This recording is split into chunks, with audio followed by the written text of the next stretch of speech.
안녕하세요. 저는 결혼 3년 만에 이혼을 한 30대 여성이에요. 혹시 여러분은 사주나 운세 믿으시나요? 저는 한 번씩 운세를 보는데 볼 때마다 항상 초년 운세는 별로이지만 중년의 귀인을 만나 말년에는 대박이 난다고 하더라고요. 완전히 믿지는 않았지만 그래도 앞으로 나아진다니까 제발 사주처럼 귀인을 만나 내 인생이 대박이 나길 바라며 살았던 것 같아요. 사실 저는 이혼하기 전까지만 해도 정말 우울하고 힘들었거든요. 일단 우리 집 상황을 말씀드리자면 저의 부모님은 사이가 정말 좋지 않으셨어요. 두 분이 정말 하루가 멀다고 매일 싸우다가 제가 20살이 되던 해에 이혼하셨죠. 그리고 저는 엄마와 둘이서 살고 아빠는 이혼하고 얼마 되지 않아 재혼하시며 연락이 되지 않았어요. 저는 그 당시 공부하는 것을 좋아하지도 않았고 경제적으로 넉넉하지 못한 형편이라 그냥 대학을 포기하고 바로 회사에 입사했어요. 회사 생활은 힘들긴 해도 나름대로 보람도 있고 앉아서 공부만 하는 것보다는 재미있었던 것 같아요. 그렇게 재밌게 일을 하다가 회사 동료의 소개로 남편을 만났고 연애를 하고 결혼을 약속했어요. 결혼식 한 달 전 식당 주방에서 오랫동안 일하시던 엄마가 몸이 이상해서 병원에 가보니 폐암 말기라는 진단을 받으셨어요. 그리고 결혼식 2주 전에 엄마는 세상을 떠나셨어요. 그렇게 저는 엄마 없이 결혼식을 올렸답니다. 눈물의 결혼식을 마치고 허니문 베이비로 바로 아기를 가졌는데 제가 다니던 회사는 야근과 특근이 정말 많았어요. 출산 휴가도 고작 3개월이 다였고 무엇보다 워킹맘을 위한 복지가 거의 없었어요. 그래서 회사 여자 선배들은 결혼하고 임신을 함과 동시에 다들 회사를 관두더라고요. 저 역시 어쩔 수 없이 회사를 관두고 집에서 제 아이 지민이를 키우며 살고 있었어요. 시간이 흘러 아이가 2살이 되자 저는 어린이집에 지민이를 보내고 간단한 아르바이트라도 구해보려 했지만 시간이 애매해서 마땅한 일자리를 찾지 못하고 있었죠. 반면에 동서는 학교 다닐 때부터 공부도 잘했고 전교 회장도 몇 번 했다고 해요. 당연히 좋은 대학교에 대학원까지 나오고 복지가 엄청 좋은 회사에 입사하여 돈도 많이 벌고 있어요. 그래서인지 시댁에 다달이 용돈도 많이 드린다고 하더라고요. 게다가 어른들에게 말도 잘하고 싹싹해서 시댁 동네에선 최고의 며느리라는 소문이 자자해요. 무엇보다 친정도 부유하고 동서와 같은 동네에 살아서 아기가 아프거나 무슨 일이 생기면 언제든지 맡기고 출근을 할 수도 있어요. 제가 봐도 이렇게 동서가 잘났는데 시어머니는 저와 동서가 얼마나 비교되겠어요. 그래서 시어머니는 저와 동서를 항상 대놓고 차별했어요.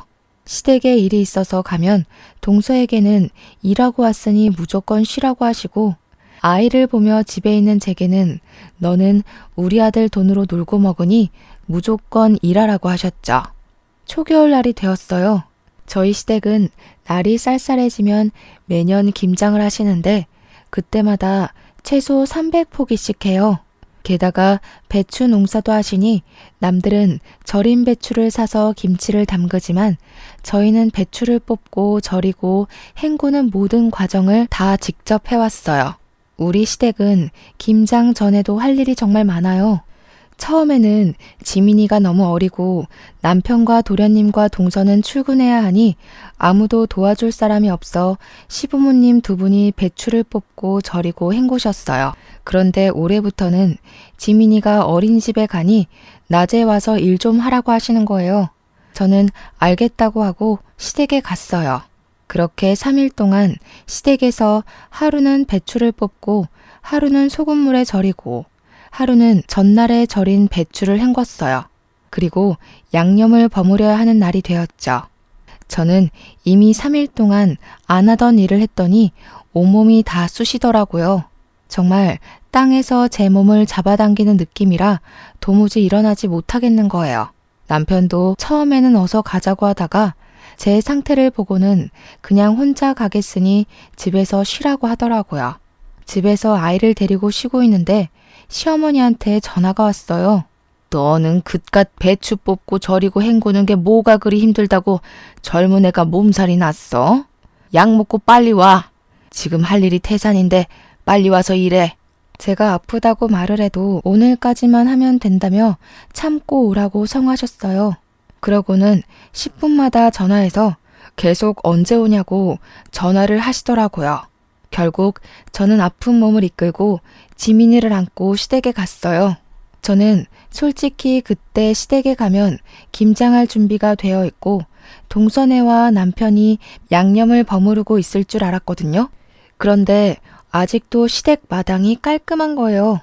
왜 아직 시작도 안 했냐고 묻자 다들 저 오기만을 기다렸다며 그동안 밥 먹고 커피 마시고 TV 보고 놀고 있었대요. 심지어 동서는 회사에 일이 있다며 오지도 않았더라고요.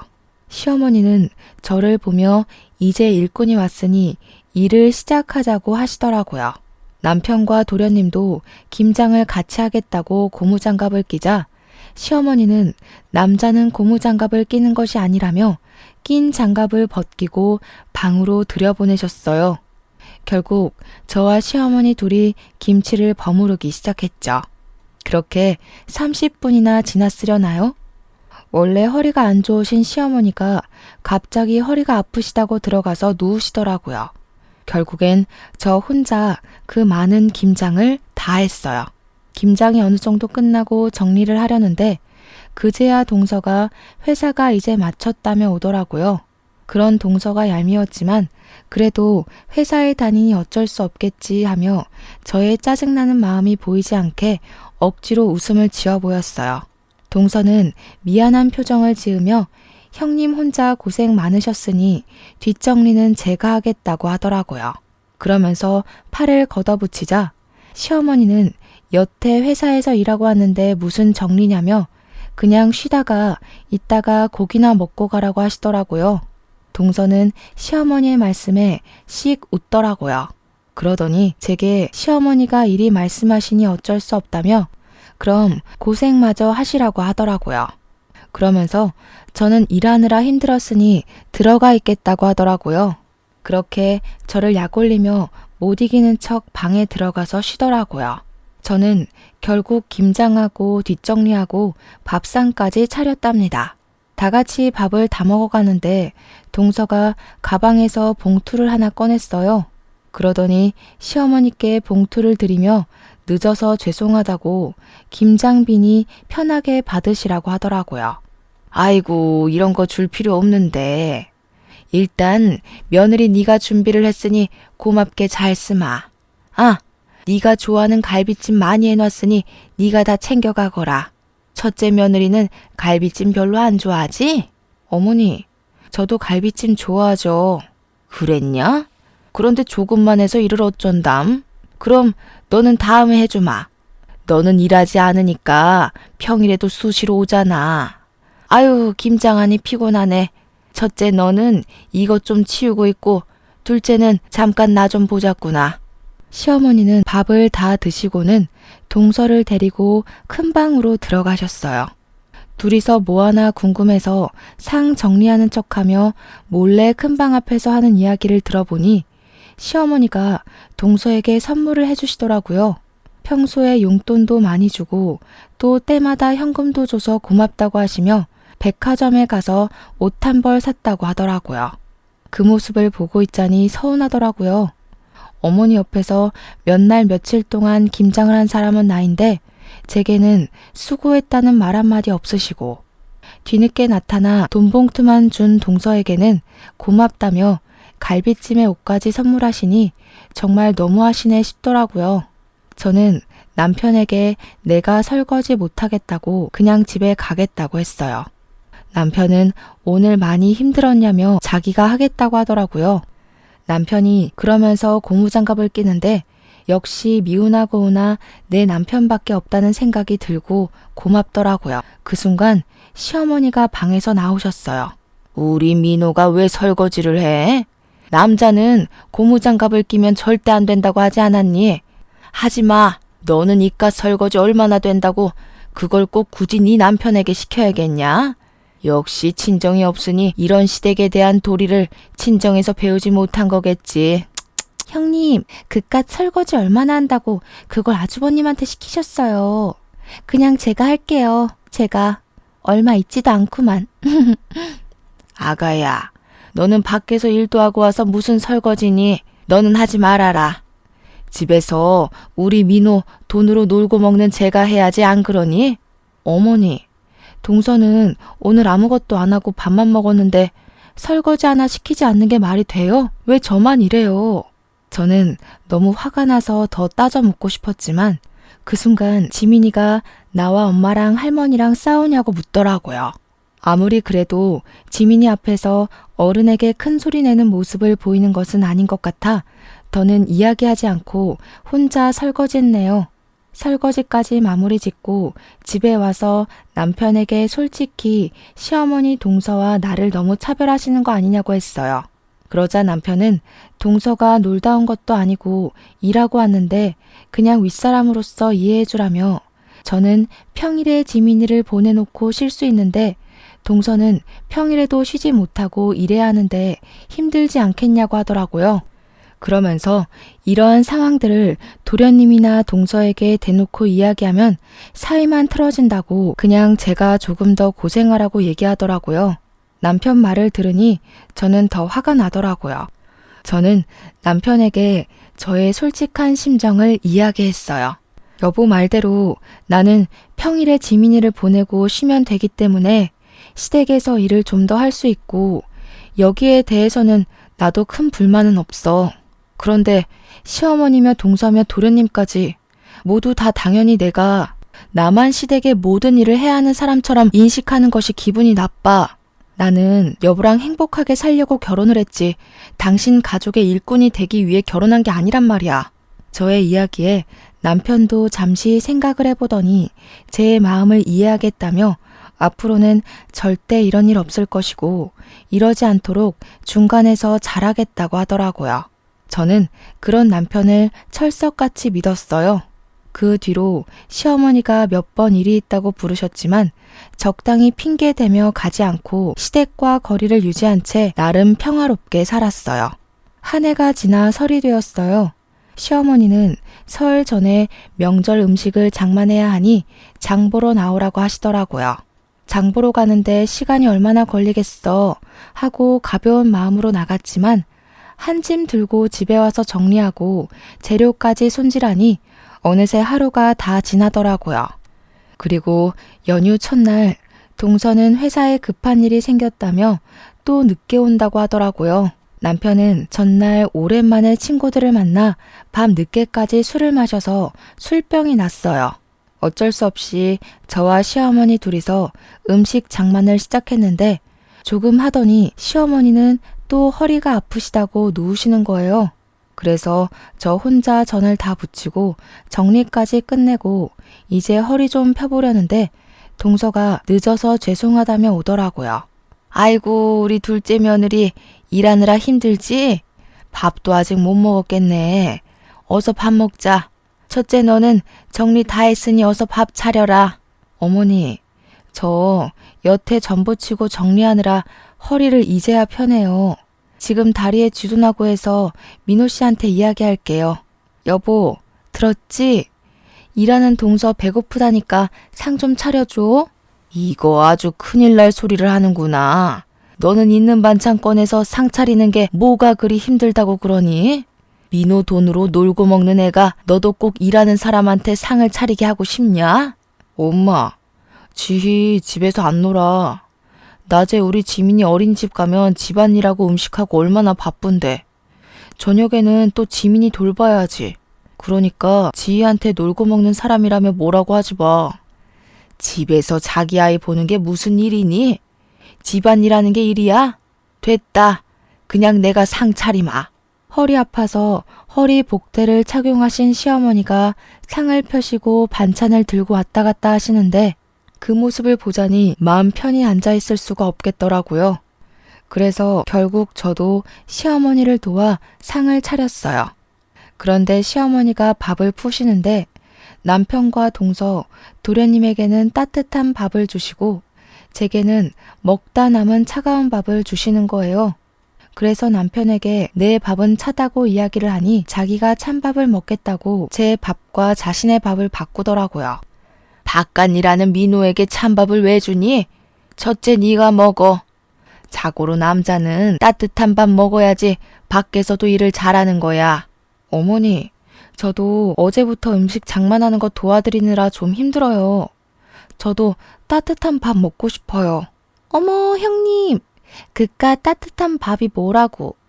형님 먹는 거에 욕심이 많으신가 봐요. 저번에 갈비찜도 어머니가 저만 주셔서 기분 상해 보이시더니 그렇게 먹는 거에 욕심내면 살쪄요. 동서, 그게 할 소리야? 반대로 네가 내 상황이면 넌 기분 좋겠어? 에이, 왜들 그러셔. 엄마, 그냥 내가 찬밥 먹을게. 나 원래 뜨거운 거 잘 못 먹어서 찬밥에 국 말아 먹는 거 좋아해. 첫째, 너는 집에서 남편한테 맨날 찬밥만 주니? 얘 원래 따뜻한 밥만 먹었던 앤데 너랑 결혼하더니 왜 찬밥을 찾니? 바깥일하는 남편 좀 챙겨라. 그리고 우리 둘째야, 너는 일하다 와서 힘드니 신경 쓰지 말고 어서 먹으렴. 네가 좋아하는 갈비찜 많이 해놨으니 다 챙겨가고. 하다 이제 먹을 것을 가지고 차별하시는 시어머니가 너무 미웠어요. 여기서 제가 저 찬밥을 먹는다면 저는 그냥 찬밥을 먹어도 되는, 대접해주지 않아도 되는 사람이 되는 것만 같았죠. 손님처럼 대접은 바라지도 않아요. 그냥 아들과 평생을 함께하는 반려자로 인정해 주시기만 하면 좋겠는데 시어머니는 항상 저를 대놓고 무시하셨죠. 한결같이 저를 무시해온 시어머니, 그리고 그 옆에서 약 올리는 동서의 행동에 너무 화가 난 저는 그 자리에서 일어나 찬밥을 음식물 쓰레기통에 넣어버렸어요. 그리고 집에 가려고 짐을 다 챙기고 아이를 안았어요. 너 지금 뭐 하는 짓이냐? 감히 시어미가 준 밥을 쓰레기통에 던져? 그리고 당장 내일이 설인데 짐 싸서 어디를 가는 거야? 내일 친척들 다 오시는 거 몰라? 저는 그런 시어머니의 말씀을 무시하고 제 짐을 챙기고 아이를 안고 현관문 앞으로 갔어요. 보고 배운 게 없으니 저러지. 찬밥이든 더운 밥이든 시어머니가 줬으면 그냥 감사합니다 하고 먹을 일이지. 그걸 가지고 성질은. 역시 우리 둘째 아가는 학벌도 좋고 친정도 부유하니 보고 배운 것도 많고 잘 자라서 시집 왔는데 쟤는 부모가 이혼해서 보고 배운 게 없으니 저렇게 행동한다니까. 어머니, 지금 제가 고작 밥 때문에 이러는 것 같아요? 제게만 찬밥을 주셔서 화도 났지만 정말 제가 화가 나는 것은 어머니의 차별 대우예요. 항상 어머니는 동서에게는 무조건 쉬라고 하고 제게만 어떻게 모든 일을 다 시키세요? 그래놓고 수고했다는 말 한마디라도 따뜻하게 해주신 적 있으세요? 동서는 집도 잘 살고 대학교에 대학원까지 나와서 배운 게 많아서 내가 따로 가르칠 게 없지만 너는 친정도 없고 대학도 못 나왔으니 배운 게 없잖아. 그래서 내가 가르칠 게 많아서 그래. 내 딴에는 널 딸처럼 생각해서 내 옆에 두고 하나하나 가르치려는데 그게 그렇게 불만이야? 어른으로서 가르침을 주는 것은 당연하지. 착각하지 마세요. 김장시키고 제사음식 장만하고 하는 게 가르치는 거예요. 이거는 그냥 일 시키는 거예요. 어찌되었든 저는 이 집의 노비가 아니니 동서가 저와 동등하게 같이 일을 할 때까지 당분간은 이 집에 못 오겠네요. 안녕히 계세요. 저는 이 말을 하고 아이를 데리고 나왔어요. 이대로 집에 가기는 싫었어요. 그냥 차 타고 정처 없이 갔는데 정신 차려보니 도착한 곳이 엄마를 모신 납골 땅이었어요. 명절이 되고 시어머니와 일로 기분이 울적하니 엄마가 많이 보고 싶더라고요. 엄마는 말은 하지 않으시지만 사진 속에서는 인자하게 웃으셨어요. 꼭 잘 왔다고, 너를 기다리고 있었다고 이야기해 주시는 것 같았죠. 저는 그런 엄마를 보며 엉엉 울었어요. 제가 우는 모습을 본 지민이는 처음에는 다소 당황하는 듯 하다가 저를 꼭 안아주고 토닥여 주더라고요. 꼭 지민이의 몸에 우리 엄마가 들어와 저를 안아주는 것 같아 지민이를 안고 그렇게 한참을 울었네요. 울다 보니 어느 정도 답답한 속이 후련해졌어요. 그렇게 저의 마음의 짐을 엄마에게 내려놓고 다시 집으로 갔어요. 저는 제가 그렇게 시댁에서 나와서 남편이 집에 와 있을 줄 알았어요. 그런데 집은 텅 비어 있더라고요. 남편은 명절 당일에도 오지도 않고 연락도 없었어요. 연휴 마지막 날 밤늦게서야 집에 들어오더라고요. 저를 보자마자 한다는 이야기가 너는 꼭 그 자리에서 그렇게까지 해야겠냐고 하더라고요. 나는 너네 집 노비냐? 김장할 때도 너나 시어머니는 나에게만 그 많은 일을 다 시켰어. 요새 같은 시대에 어느 집에서 배추 300포기를 담가? 그것도 며느리 혼자 말이야. 음식 장만도 나 혼자 다 했지. 그리고 내가 그렇게 하는 동안 너고 네 동생이고 날 도와준 적 있어? 그저 어머니가 뭐라고 하셨으니까 어쩔 수 없다며 뒤로 빠지긴 하고. 나 이제 더는 못 참아. 이제 시댁에 안 가. 쉬지도 않고 따발총처럼 이야기하는 저의 모습을 본 남편은 고개를 저으며 방문을 쾅 닫고 들어갔어요. 저는 정말 다시는 시댁에 가지 않을 것이라 다짐했죠. 그런데 얼마 뒤 시어머니의 허리가 많이 안 좋아지셔서 허리 수술을 해야 하는 상황이 되었어요. 아무리 미운 시어머니지만 그래도 같이 사는 남편의 엄마라서 걱정이 되더라고요. 그래서 다시는 시댁에 가지 않을 것이라는 다짐은 일단 뒤로 한 채 병문안을 갔어요. 다행히 수술은 잘 되긴 했지만 당분간은 절대 안정을 취해야 하니 단순히 걷는 것 이외에는 아무것도 해서는 안 되는 상황이었어요. 그래서 저는 아침에 지민이를 어린이집에 보내놓고 식사 준비며 시댁의 모든 집안일을 도와드리기로 했어요. 시어머니가 밉긴 했지만 그래도 가족이기도 하고 동서나 남편은 회사에 가야 하니 저밖에 할 사람이 없으니까요. 어머니는 제가 시댁에 오자 정말 작정을 한 사람처럼 모든 일을 다 시키셨어요.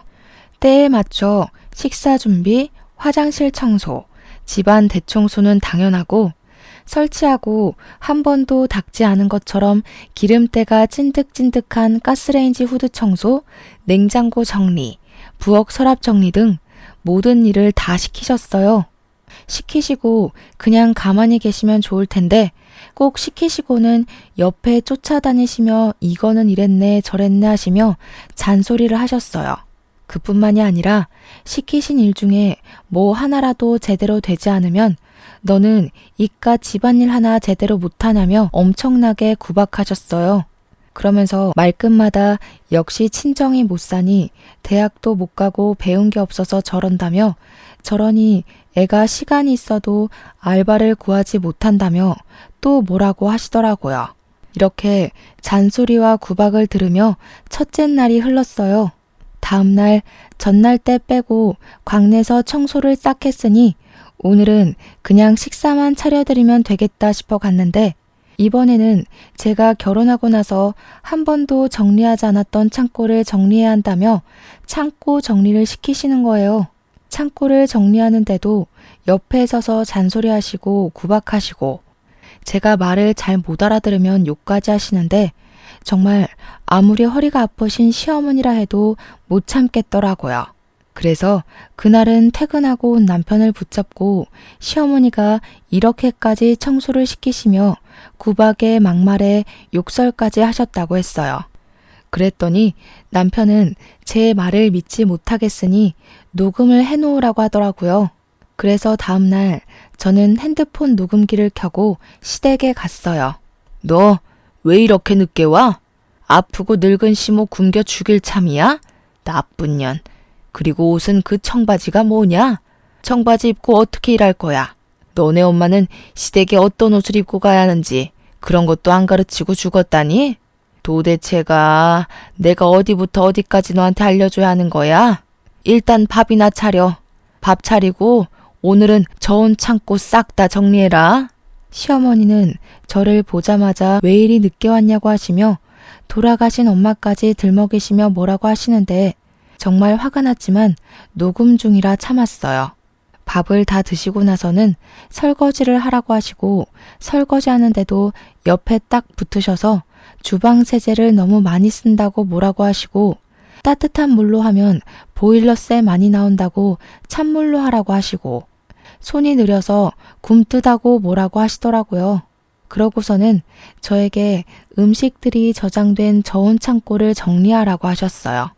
그곳에는 정말 언제 넣어놨는지도 모르는 음식들이 가득했고 곰팡이 핀 음식들도 있었어요. 저는 모든 음식을 다 꺼내서 하나씩 확인하며 먹을 수 있는 음식은 다시 넣고 먹지 못하는 음식은 버렸어요. 열심히 하고 있는데 또 오셔서 제가 하는 행동 하나하나를 감시하시며 구박도 하시고 욕도 하시더라고요. 그러다가 제가 시어머니의 말을 잘못 알아들으면 멍청하다고 등도 때리시고 꿀밤도 때리시고 하셨어요. 중간중간에 그냥 가버리고 싶었지만 일단은 참고 녹음을 다 완료한 후에 고무장갑을 던지고 아무 말 없이 그냥 집에 왔어요. 집에 와서 온종일 녹음한 내용을 남편에게 들려주었어요. 제가 인격 모독을 당하고 욕을 듣고 딱 하고 맞는 소리가 들리는데도 남편은 몸이 좋지 않으셔서 예민해져서 그런 거고 힘없는 우리 어머니가 때려봤자 얼마나 아프겠냐고 그냥 넓은 마음으로 참아달라고 하더라고요. 저는 그런 이야기를 하는 남편에게 역시 가재는 개편이라며 세상에 믿을 만한 인간 하나도 없다고 하고 방에 들어갔네요. 다음 날 3일 연속 시댁에서 일했더니 온몸이 다 아프더라고요. 지민이를 어린이집에 보내놓고 쉬고 있는데 모르는 번호로 전화가 왔어요. 받아보니 옛날에 이혼해서 연락이 끊겼던 아빠였어요. 한때는 저와 엄마는 이렇게 힘든데 아빠는 재혼했다는 소식을 듣고 미웠지만 그래도 거의 20년 만에 내 가족에게 연락이 오니 반갑고 뭔가 든든한 내 편이 생긴 것 같은 기분에 반가워서 갑자기 눈물이 나오더라고요. 그렇게 울며 서로의 근황을 물었어요.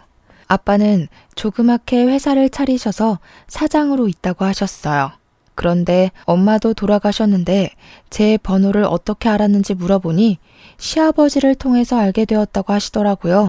저는 아빠에게 시아버지랑 어떻게 연락을 했냐고 두 분이 아는 사이냐고 물었죠. 알고 보니 아빠가 10년 정도 전에 길을 가다가 뇌출혈로 쓰러진 적이 있었는데 그때 시아버지가 빨리 아빠를 발견해서 사실 수 있었다고 해요. 그 후 몸을 회복하신 아빠와 시아버지가 연락을 주고받고 지내셨대요. 그러면서 서로가 무슨 일을 하는지도 자연스레 알게 되셨는데 그 당시 시아버지는 사업이 잘 되지 않아서 회사가 거의 망하기 직전이었고 아빠는 동종업계에서 사업이 잘 돼서 돈도 많았고 좋은 거래처도 많이 알고 있었어요. 그래서 아빠가 자신의 목숨을 구한 은인이시라며 시아버지를 여러모로 많이 도와주셨다고 해요. 그때 인연이 지금까지 연결되어 지금은 호영호재하면서 지내는 사이라고 하더라고요. 얼마 전에는 두 분이 만나 술을 한 잔 드셨대요. 술에 취하신 시아버지가 첫째 며느리 이야기를 하셨는데 나는 첫째 며느리가 너무 예쁜데 자기 마누라는 부모님이 이혼하고 엄마는 돌아가시고 아빠는 재혼해서 연락도 안 되니 마땅한 친정이 없다며 시집살이를 그렇게 시킨다고 하셨대요. 도와주고 싶어도 자신은 회사에 나와봐야 하니 딱히 도울 수도 없고 그저 마누라한테 그렇게까지 미워하지 말라고 말하는 것이 전부인 이 상황이 답답하다면서요. 그러면서 시아버지가 아빠에게 첫째 며느리라며 사진을 보여주셨는데 제 사진이었대요. 아빠는 이 이야기를 하시며 엄마와 이혼한 후 매정하게 연락을 끊어서 네가 이렇게 힘들게 살게 된 것 같다며 미안하고 그동안 정말 고생 많았다고 하셨어요.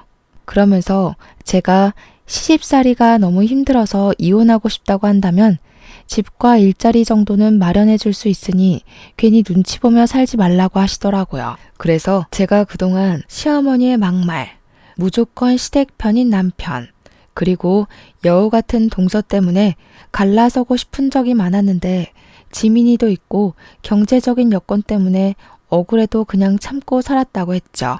그랬더니 아빠는 일단 사돈에게 인사를 해야겠다며 인사하러 갈 수 있게 날짜 좀 잡아달라고 하시더라고요. 저는 사실 얼마 전에 시부모님이 하도 저를 구박하시고 무시하셔서 한바탕 하고 영 끊었다고 했어요. 아빠는 그래도 사돈한테 인사는 드려야 하는 것이 도리니 꼭 날짜를 잡아서 알려달라고 하셨어요.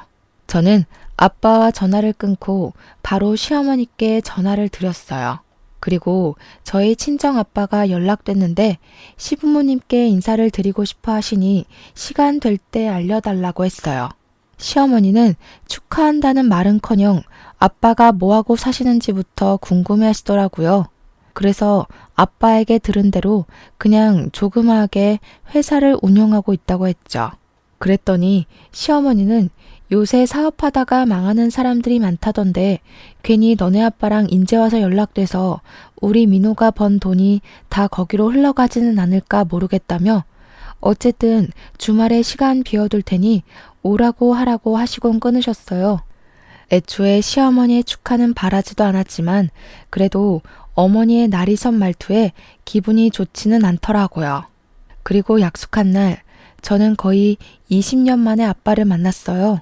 제 기억 속의 아빠는 주름살이 하나 없고 머리숱도 많았는데 그날 본 아빠는 주름살도 자글자글하고 머리카락도 거의 없으셨어요. 저는 변해버린 아빠의 모습이 반갑기도 하고 그런 아빠의 손을 오랜만에 잡고 함께 시댁으로 향했어요. 시댁에는 동선의 부부도 있었어요. 아빠는 준비하신 과일 바구니를 건네시며 지희의 아빠 되는 사람이라고 하며 허리를 90도로 굽혀 인사하시더라고요. 시어머니는 그런 아빠를 보면서 떨떠름한 표정을 지으셨어요. 내가 허리가 아파서 음식을 하나도 못했고 둘째 며느리는 회사 다니느라 바빠서 주말에는 아무것도 못해요. 그래서 음식장만도 하지 못해서 음료수도 사둔 게 없네요. 그냥 맹물이나 한 잔 드세요. 저는 솔직히 상다리 휘어지게는 아니더라도 명색이 첫인사인데 간단한 다과라도 준비해 주실 줄 알았거든요.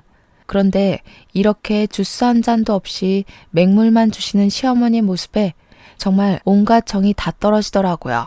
인제 와서 하는 얘긴데 첫째 며느리가 친정도 없고 본 적도 없이 자라온 애라서 가르치느라 너무 힘들었어요. 우리 둘째 아가는 친정도 부유하고 학벌도 좋아서 가르칠 것이 하나도 없는데 말이죠. 그래도 첫째 며느리를 딸처럼 생각해서 많이 가르쳤네요. 네, 딸처럼 생각해 주셨다니 감사하네요.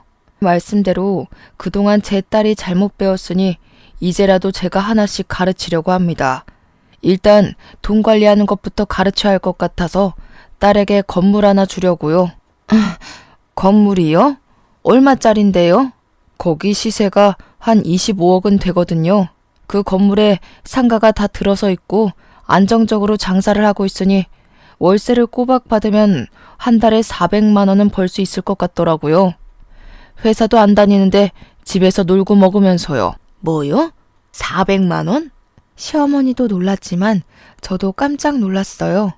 순식간에 저는 조물주보다 높다는 건물주가 되어 매달 한 달 월급만큼의 돈을 받게 된다는데 이게 쉽게 믿어질 리가 없잖아요. 아빠는 그런 저의 손을 잡고 씩 웃으셨어요. 시어머니는 도대체 뭐를 하시길래 그런 건물이 있냐면서 명함이라도 있으면 달라고 하셨어요. 아빠가 명함을 건네자 시어머니는 아빠의 명함을 받고는 요즘 사업이 잘 안 되냐며 은근히 비꼬는 말투로 말씀하셨죠. 옆에 있던 동서도 형님 아버지신데 어느 회사 대표님이신지 궁금하다며 본인에게도 명함을 달라고 했어요. 그런데 동서가 건네받은 아빠의 명함을 보고 깜짝 놀라하는 거예요. 어머니, 여기는 시아버지 회사보다 규모가 더 큰 회사네요. 꽤 큰 회사인데 여기 대표님이시라고요? 저희 팀장님이 여기 회사 대표님의 조카라고 하시던데. 아, 지은이가 여기 둘째 며느님의 직장 상사인지는 몰랐네요. 또 이렇게 인연이 해결되네요. 시어머니는 그렇게 좋은 회사의 대표가 첫째 며느리의 아빠였냐며 재차 확인하시고는 다시 한번 놀라셨어요. 아빠는 그런 시어머니에게 당당하게 제가 이 회사의 대표라고 하시며 일단 오늘은 일이 없으니 가봐야 할 것 같다고 하시고는 자리에서 일어나셨어요. 저는 아빠를 보내드리고 다시 시댁으로 왔어요. 어느덧 저녁 6시. 저녁을 먹을 시간이더라고요. 어머니, 벌써 저녁 6시인데 저녁 식사하셔야죠. 형님, 가서 식사 준비 좀 해주세요. 저는 아시다시피 일하느라 피곤해서요. 동서는 아주 당연하다는 듯이 제게 저녁 식사를 시키더라고요. 그 소리를 들은 시어머니가 깜짝 놀라 동서에게 다가왔어요. 예, 오늘은 네가 준비해라. 쟤도 오늘 오랜만에 아빠 만났으니 얼마나 정신적으로 힘들었겠니? 저는 그래도 회사에서 일하는데 오늘 하루는 푹 쉬어야죠. 형님은 집에서 노시는데? 쉬긴 뭘 쉬니? 젊어서 고생은 사서도 한다고 했다. 네가 밥 차리고 첫째 아가는 잠깐 나 좀 보자. 할 말이 있다. 시어머니는 저를 부르실 때 야 아니면 첫째 너라고 하셨어요. 그런데 돈 많은 아빠가 왔다 가시자 저에게 결혼 후 처음으로 첫째 아가라고 부르시며 저를 큰 방으로 데리고 가시더라고요. 아가, 내가 그동안 너한테 섭섭하게 한 것이 있다면 미안하다. 나는 그냥 친정도 없는 네가 어디 나가서 혹시라도 무시당할까 봐. 다 네가 잘 되길 바라는 마음에서 그렇게 한 것이니 이해해 주려무나. 그리고 다른 친구들은 다른 며느리한테 한 달에 100만 원씩은 받고 산다던데 나는 한 달에 50만 원 정도는 내 용돈으로 줄 순 없겠니? 병원비도 있고 생활비도 있고 조금 힘들어서 말이야. 이제 동서보다 제가 돈을 더 잘 벌게 생겼으니 어머니 상황이 역전되셨네요. 아가야, 무슨 말을 그리 서운하게 하니? 그런 게 아니라 그냥 서로 돕고 살자는 거지. 어머니는 저 혼자 김치 300포기 담그고 명절 음식 준비할 때 한 번이라도 도와주신 적 있으셨어요?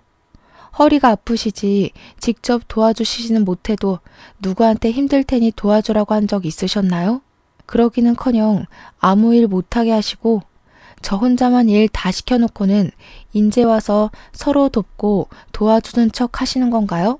시어머니는 저의 말에 아무 대답도 못하고 그저 당황해만 하셨어요. 어머니, 저는 어머니의 말씀대로 본 것도 없이 자라서 서로 도우며 사는 거 뭔지 잘 모르겠네요. 저는 이 말을 남기고 거실로 나갔어요. 부엌에 가보니 동서는 입술이 삐죽 나와서 저녁 준비를 하고 있더라고요. 저는 그동안 얄밉게 말하는 동서에게도 한마디 했어요. 동서, 아직도 그것밖에 못 차렸어? 빨리빨리 움직여. 이러다가 내일 밥 먹겠어. 하긴 뭐 네가 회사를 한답시고 집안일을 해봤어야 알지. 형님, 지금 돈 많은 아빠 있다고 유세 떠는 거예요? 너도 그동안 회사 다녀서 돈 번다고 유세 부렸는데 나는 그러면 안 된다니? 그리고 어머니, 용돈은요? 용돈은 학벌 좋고 친정도 부유한 동서한테 받으세요. 전 이혼하겠습니다. 더는 이 집에 노비처럼 못 살겠어요. 노비라니. 나는 너를 맹세코 단 한 번도 그리 생각한 적 없다. 정말 딸처럼 생각했어. 딸처럼 생각하셔서 찬밥 주시고 먹는 거로 차별하시고 맨날 저에게만 그렇게 일을 시키셨어요. 무슨 말이 안 되는 소리를 하셔야죠. 저희 갈라서겠습니다. 여보, 왜 그래? 그게 무슨 소리야? 이혼이라니. 우리 다시 잘해보자. 이제 장인어른도 계시고 혼자 어디를 가려고. 장인어른? 너 이제 이혼해서 마누라도 없는데 네가 장인어른이 어딨니? 그리고 내가 우리 아이 챙겨서 갈 거야. 나갈 때 있으니까 내 걱정은 말고. 저는 그렇게 지민이를 안고 그 집을 나왔어요. 남편과 시어머니는 갑작스러운 저의 이혼 선언에 황당해하며 저를 붙잡았지만 이미 마음이 확고해진 저는 미련 없이 그 집을 떠났어요. 그리고 아빠가 마련해 주신 새로운 보금자리로 갔어요. 다음 날 저는 근처 신경정신과에서 시댁의 스트레스로 인해 정신적인 피해를 보았다는 처방전을 끊었어요. 그리고 이혼 서류를 작성해서 처방전과 함께 시댁에 킥으로 보냈죠. 잠시 후 시어머니한테 전화가 오더라고요. 무슨 이혼 서류야? 정말 이혼할 거야? 네, 어머니. 저 이제 그 집에서 더는 노비 생활 못해요. 이혼하겠어요. 이제 둘째한테도 일 시키고 할게. 우리 아들들한테도 일 시킬게. 그러니까 제발 마음 풀고 같이 살자. 저 지민이는 혼자 어떻게 키우려고 그래. 제 걱정하는 척 하지 마세요. 제가 알아서 아주 멋지게 잘 키울 거예요. 어머니가 이렇게 부탁하셔도 저는 이미 마음 정했고 이혼할 겁니다, 반드시. 그깟 일 조금 시켰다고 이혼이 어디 쉽게 될 것 같아? 어머니 허리 아프셨을 때 막말하셨던 거 제가 다 녹음했고요. 지금 병원에서 시댁 스트레스로 인해 정신적으로 피해받았다는 내용의 처방전까지 받았어요. 그리고 아빠 회사에 법무팀 팀장님과 친한 변호사가 이혼소송 전문 변호사래요. 그래서 이혼해주지 않으시면 그곳에서 이혼소송 진행하려고요. 시어머니는 저의 확고한 대답에 살아생전 너같이 독한 년은 처음이라며 온갖 욕설을 퍼붓고는 끊으셨어요. 이어서 남편에게도 전화가 오더라고요. 네가 원한다면 나 우리 가족과 영 끊고 살게. 그러니 제발 이혼은 하지 말자. 같이 살자. 너 내가 그렇게 시댁에서 호되게 당할 때 너는 항상 너네 엄마 도련님 동서 편만 들었어. 그런 네가 잘도 그러겠다. 됐고 이제 이혼이야. 차마 행복하게 잘 살라는 말은 못 해주겠다. 이혼 서류 잘 작성해서 내일 법원 앞으로 와라. 안 오면 소송할 거야. 저는 이렇게 남편과 이혼을 했어요. 이혼 후 저는 지민이와 함께 살며 아빠의 회사에 취직했어요. 아빠의 회사는 원래 블라인드 면접으로 사람을 채용하는 곳이라 제 학벌이 낮아도 전혀 문제가 되지 않았어요. 게다가 회사의 복지가 정말 좋아서 사내 어린이집이 정말 잘 되어 있더라고요. 제가 퇴근할 때까지 마음 놓고 지민이를 맡길 수가 있었죠. 저는 지금도 충분히 행복했고 아빠라는 존재가 있는 것 자체만으로도 너무 감사했어요. 그래도 아빠는 유일한 핏줄인 제게 회사를 물려주고 싶다면서 공부를 하라고 하시더라고요. 아빠의 강권에 다시 공부도 시작했어요. 워낙 공부에 재능이 없던 저이지만 그동안 학벌이 낮다고 무시하던 전 시모의 얼굴을 생각하며 내가 꼭 잘 돼서 복수한다는 마음으로 눈에 불을 켜고 공부하고 있네요. 결혼 후 제게 전혀 도움이 되지 않는 사람이라 여겼는데 이렇게 제게 도움을 주기는 하네요. 이렇게 저는 아빠의 회사에 다니며 일도 하고 공부도 하고 지민이도 잘 키우면서 행복하고 바쁘게 살아가고 있네요. 그리고 최근에 아빠의 조카 제게는 사촌 언니를 만났어요. 이 사촌 언니가 이전에 동서가 말했던 회사의 팀장님이시더라고요. 그런데 동서가 회사에서도 그렇게 여우짓을 하고 사람들 사이에서 이간질했대요. 그리고 명절 전날과 같이 시댁에 가야 하는 날만 되면 회사에서 아무도 요구하지 않는데도 스스로 야근에 특근하며 늦게 갔다고 하더라고요. 안 그래도 사촌 언니가 얄밉다고 생각하며 뭐 하나 건수만 생기면 가만 안 둔다고 벼르고 있었는데 제 소식 다 듣고 엄청나게 갈궜대요. 그래서 지금은 회사에 사표 내고 백수가 되었네요. 그리고 예전에 저처럼 맨날 시댁에 불려가서 일한다고 하더라고요. 그 소식을 들으니 얼마나 통쾌하던져. 전 남편은 아이에게 아빠를 보여줘야 하니 한 달에 한 번씩은 보고 있어요. 전 남편은 그때마다 다시 합치자고 하지만 솔직히 제가 뭐가 아쉬워서 합쳐요. 월급 잘 나오죠? 아빠 덕에 건물주가 되어서 상가 월세도 적지 않게 나오죠. 게다가 회사의 복지도 좋아서 지민이 걱정 없이 마음 편히 일도 할 수 있는데요.